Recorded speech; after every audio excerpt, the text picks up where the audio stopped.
माँ काली के परम भक्तों को मेरा हाथ जोड़कर नमस्कार।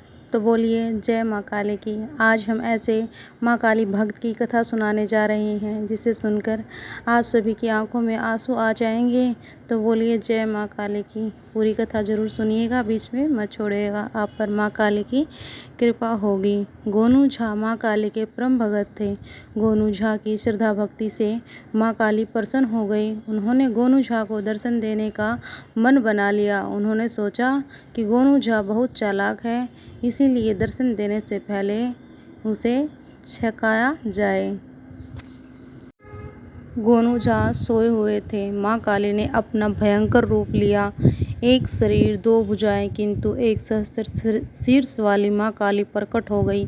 स्वप्न लोक में विचरण कर रहे गोनू झा माँ का यह रूप देखकर हंसने लगे। माँ काली ने उन्हें हंसता देख विस्मय से मुंह खोला। गोनू झा हंस पड़े। तब माँ काली ने अपना विस्मय प्रकट करते हुए पूछा कि गोनू, तुम मेरा यह रूप देखकर डरे नहीं? गोनू झा ने उत्तर दिया, माँ, मैं आपका पुत्र हूँ, आपकी गोद में ही खेलता रहता हूँ। आप चाहे जिस रूप में भी हो, मुझ बालक के लिए तो आप हर रूप में माँ हैं। और भला किसी बालक को माँ से कभी डर लगता है? चाहे वह जैसा भी रूप बना ले, बालक माँ को पहचान ही लेता है। माँ काली गोनू झा के उत्तर से प्रसन्न हुई। पुनः उन्होंने पूछा, मेरा सहस्त्र मुख दर्शन कर तुम हंसे क्यों? गोनू झा ने उत्तर दिया, माते, यह सोचकर मुझे हंसी आ गई कि आपके सहस्त्र मुख हैं और सहस्त्र नाक भी हैं, किंतु हाथ दो ही हैं। मेरा एक मुंह, एक ही नाक है और भुजाएं दो। जब मुझे जुकाम होता है तो पहुँचते पहुँचते मैं परेशान हो जाता हूँ। जब आपको जुकाम होगा तो इन दोनों हाथों से 1000 नाक कैसे पोंछोगी?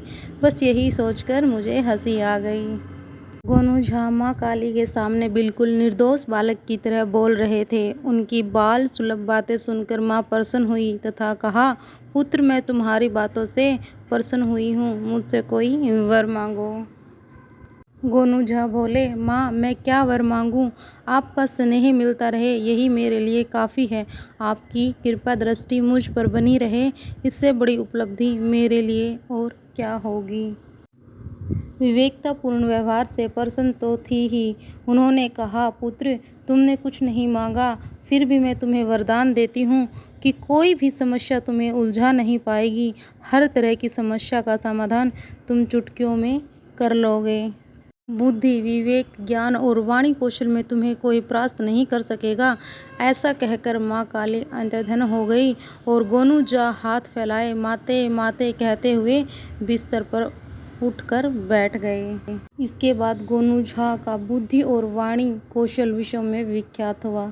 तो बोलिए जय माँ काली की जय हो।